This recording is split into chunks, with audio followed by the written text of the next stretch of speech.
അമ്മ എന്ത് വിവരക്കാടായി കാണിക്കണം? ഇങ്ങനെ ഉറക്കള ചൊല്ലി അസുഖം വരുത്തി വെക്കും. ലൈറ്റ് കിടക്കണണ്ട ഞാൻ എണീറ്റത്. എന്റെ കുഞ്ഞിപ്പോ എവിടെയാണാവോ? ഒരാഴ്ചയായല്ലോ ഒന്ന് കണ്ടിട്ട്. അതിബുദ്ധി കാണിക്കണതാ. ഒരു കത്തെങ്കിലും എഴുതി കൂടെ അവന്? അന്വേഷിക്കാവുന്നിടത്തൊക്കെ അന്വേഷിച്ചു. ഇത് കൂടി നമ്മൾ എന്ത് ചെയ്യും? പത്രത്തിലൊരു പരസ്യം കൊടുത്താലോ? 2-3 ദിവസം കൂടെ കഴിയട്ടെ. പോലീസ് കംപ്ലൈന്റ് കൊടുത്തിട്ടുണ്ടല്ലോ, അതൊക്കെ അറിഞ്ഞിട്ട് മതി. നമ്മളിപ്പോ ചെയ്യണതൊക്കെ അബദ്ധാവുമെന്നോ എന്റെ ഭയം. അബൂനെ വെട്ടിച്ചവൻ മാറിയോന്ന് എനിക്ക് സംശയം. അവൻ അങ്ങനെ ചെയ്യില്ല, എനിക്ക് ഉറപ്പുണ്ട്. അതും ശരിയാ. അതിനുള്ള ബുദ്ധിയൊന്നും അവനില്ലല്ലോ.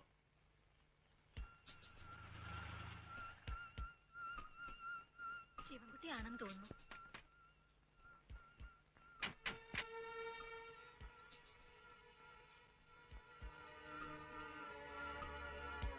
ഇതെന്താ, ആരും ഉറങ്ങില്ലേ?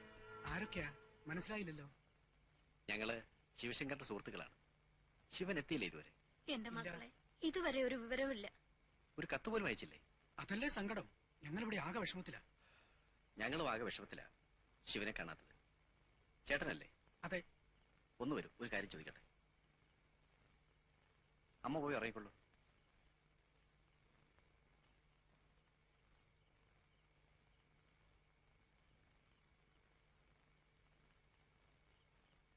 ഇനിയിപ്പോ നമ്മൾ എവിടെ അന്വേഷിക്കും ചേട്ടാ? സംഗതി ആകെ പ്രശ്നമായല്ലോ. നിങ്ങൾ അവന്റെ കൂടെ ജോലി ചെയ്യുന്നവരാണോ? ആ, ഇപ്പൊ ഞങ്ങള് ഒരേ തൊഴിലിന്റെ അപ്പുറത്തും ഇപ്പുറത്തും നിൽക്കുന്നവരാ. ഒച്ച വയ്ക്കരുത്. കഴിവതും സമാധാനം ആഗ്രഹിക്കുന്നവരാണ് ഞങ്ങൾ. നിങ്ങൾ ആരാണ്? ചോദിക്കുന്നതിന് ഉത്തരം പറഞ്ഞാൽ മതി. എന്നെ കൊല്ലരുത് എന്നാണ് ഞങ്ങളുടെയും ആഗ്രഹം. ചേട്ടാ, സത്യം പറയും, ശിവശങ്കരൻ എവിടെയുണ്ട്? എനിക്കറിയില്ല. അത് ശരിയല്ല, നിങ്ങൾക്കറിയാം. എന്റെ മോളാണ് സത്യം, എനിക്കറിയില്ല.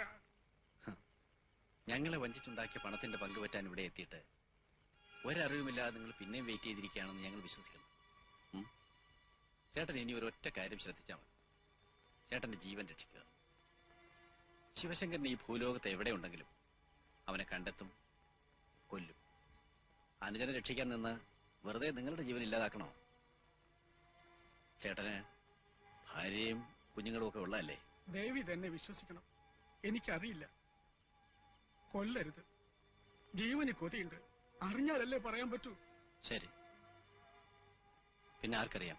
അമ്മയ്ക്കറിയൂ? ഇല്ല. അനിയത്തി പെണ്ണില്ലേ ഒരാൾ, അവൾക്കറിയൂ? ഇല്ല. പിന്നെ ആർക്കറിയാം? പറയൂ. ഇനി അബൂന് അറിയോന്ന് അറിയില്ല. അറിയില്ലെന്നാ എന്നോട് പറഞ്ഞത്. ചിലപ്പോ അറിയായിരിക്കും. അതെന്താ? അവർ രണ്ടുപേരും കൂടെ ഇതൊക്കെ ചെയ്തത്. പേര് കൊടുത്തത് ശിവശങ്കരന്റെ ആണ് മാത്രം. ഓഹോ, അപ്പൊ അവൻ ടാക്സിക്കാരൻ സുഹൃത്ത് മാത്രമല്ല അല്ലേ?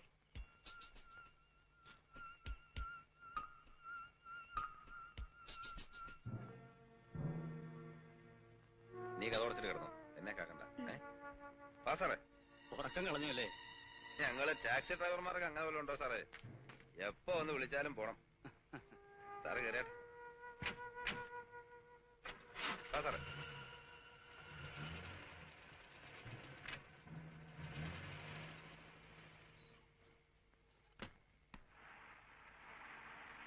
സാർ ഇവിടെ ഏത് വീട്ടിലാ വന്നേന്ന് പറഞ്ഞേ? അത് പുറത്തു പറയാൻ വിഷമമുണ്ട്. ചിന്ന വീട്ടിൽ വന്ന.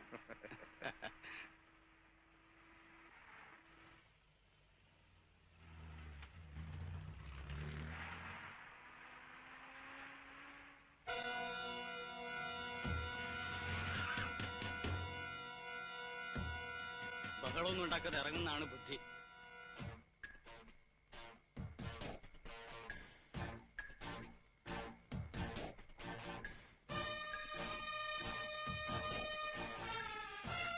ഇറങ്ങടാ പട്ടു. നീ രക്ഷപ്പെടാൻ വിചാരിച്ചോ? ഫ്രാൻസി, വേണ്ട, ഇത് ഞാൻ കൈകാര്യം ചെയ്തു. സോറി അമ്മ. വരൂ, നമുക്ക് സംസാരിക്കാൻ. വരൂന്നേ.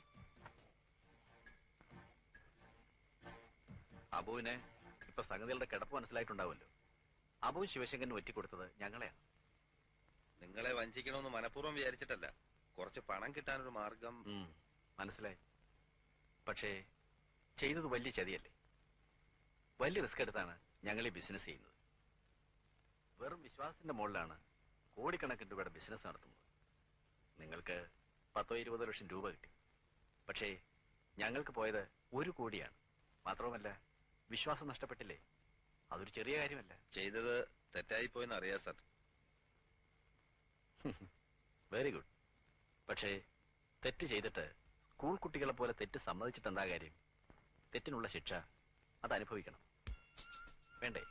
സാർ, ഭാര്യയും അമ്മയും പെങ്ങളും ഒക്കെ ഉള്ള ഒരാളാണ് സാർ. അവർക്ക് ഞാൻ മാത്രമേ ഉള്ളൂ. എന്നെ ഒന്നും ചെയ്യരുത്. നിങ്ങളുടെ കാര്യത്തിൽ എനിക്ക് വിഷമമുണ്ട്. ആളുകളെ കൊല്ലുന്നത് ഞങ്ങളുടെ ജോലിയേ അല്ല. ഞങ്ങൾക്കും അമ്മയും പെങ്ങളും ഭാര്യയും കുട്ടികളും ഒക്കെ ഉണ്ട്. അബുവിനൊരു തെറ്റുപറ്റി. ഇനി ഇത് ആവർത്തിക്കില്ലെന്നും ഞങ്ങൾക്കറിയാം. പക്ഷെ അബുവിനെയും ശിവശങ്കരനെയും പോലെ പണം അത്യാവശ്യമായിട്ടുള്ള പലർക്കും ഈ തെറ്റ് ചെയ്യാനൊരു തോന്നലുണ്ടാവും. അവർക്കിതൊരു പാഠമാണ്, വേണ്ടേ?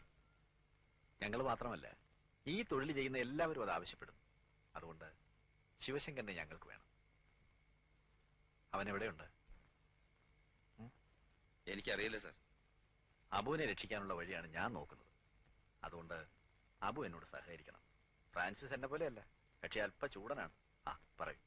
ഞാൻ പറഞ്ഞത് സത്യമാണ് സാർ. നിങ്ങൾക്ക് എന്നെ കൊല്ലാം. ചെയ്ത തെറ്റിനുള്ള ശിക്ഷ ഞാൻ അനുഭവിക്കാം. ശിവൻ എവിടെ ഉണ്ടെന്ന് അറിഞ്ഞാൽ തന്നെ എന്നെ കൊന്നിട്ടേ നിങ്ങൾക്ക് അവനെ തൊടാൻ പറ്റൂ. ഇവനോടൊക്കെ സംസാരിക്കല്ലേ വേണ്ടത്, കൊല്ലണം. ഫ്രാൻസി, ശിവശങ്കരനോട് ശരിക്കും സ്നേഹമുള്ളവനാണിവൻ. ഇന്നല്ലെങ്കിൽ നാളെ അവൻ എവിടെ ഉണ്ടെന്ന് ഇവൻ അറിയും. ഇവനെ ഇപ്പൊ കൊല്ലരുത്. വരൂ.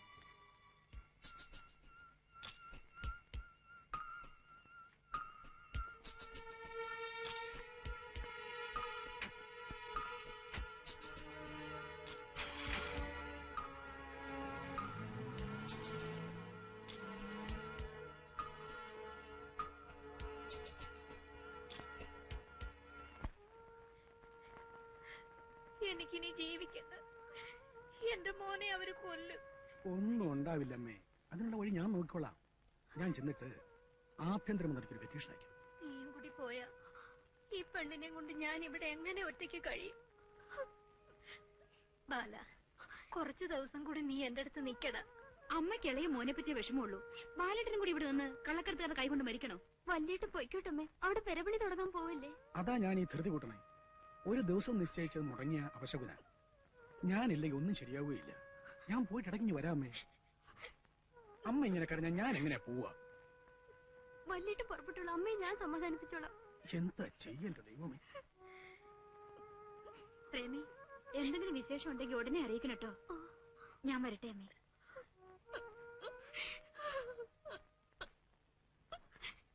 ഞാൻ പോട്ടെ അബു. ഓ, ജീവനെ കൊതിയുള്ളവരൊക്കെ വേഗം സ്ഥലം വിട്.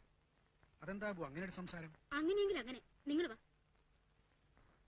ജീവനെ കൊതിയില്ലാത്തൊരാരുമില്ല. ഞങ്ങളും അതെ. ഞങ്ങൾക്ക് ആ പണവും വേണ്ട. ബാലേട്ടാ, ഒരു ഉപകാരം ചെയ്യായിരുന്നു. അവര് വന്ന കാര്യവും ഭീഷണിപ്പെടുത്തിയ കാര്യവും അമ്മയോടും പ്രേമയോടും പറയാതിരിക്കാമായിരുന്നു. എന്റെ അബു, പറയാതിരുന്നിട്ട് എന്താ പ്രയോജനം? പ്രയോജനമൊന്നുമില്ല. കുറച്ച് ദിവസമെങ്കിലും അത്രയും. ഇങ്ങനെ വേദനിക്കണ്ടല്ലോ. എരുതിയിൽ എണ്ണ ഒഴിച്ചിട്ടാ ബാലേട്ടൻ പോണത്. ബാലേട്ടാ വരൂ. സമയം കളയണ്ട, വയ്ക്കോ.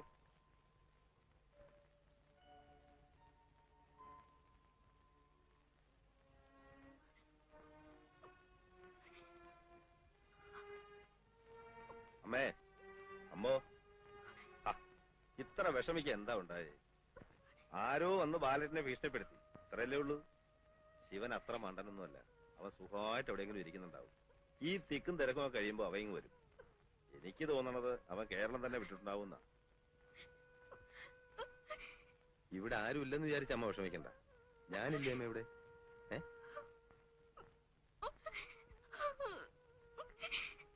ഇനി നീ ഇവിടെ കരഞ്ഞ അമ്മയെ വിഷമിപ്പിക്കണ്ട. നല്ല വീക്ക് വെച്ചിട്ട് ഞാൻ പിന്നെ അടുക്കള വല്ല കാര്യമുണ്ടോ നോക്കടി. എന്തേ നീങ്ങി പോന്നേ? ഇക്കാക്കെ കാണുമെന്ന് പറഞ്ഞ് വീട്ടിൽ വന്നതാ. എന്താ കുട്ടി ഏതാ? എന്റെ പേര് തങ്കം. കല്യോര് മരത്തിൽ വരുത്തിയ.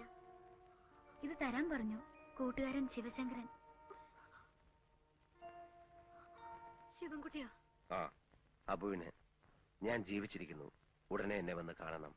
സ്ഥലവും മറ്റു കാര്യങ്ങളും തങ്കം പറഞ്ഞു തരും. സ്നേഹപൂർവം, ശിവൻ. എന്താ മോനെ എഴുതിയിരിക്കണേ? ഞാൻ പറഞ്ഞില്ലേമേ, പടച്ചോ നമ്മുടെ കൂടെയാ. ഞാനും വരട്ടെ മോനെ. എനിക്ക് അവനെ ഒന്ന് കണ്ടാ മതി. അത് വേണ്ടമേ, ആദ്യം ഞാൻ ഒറ്റയ്ക്ക് പോവാം. അല്ലെ ചിലപ്പോ അപകടമാവും.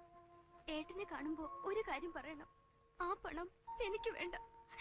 അമ്മയ്ക്കും വേണ്ട.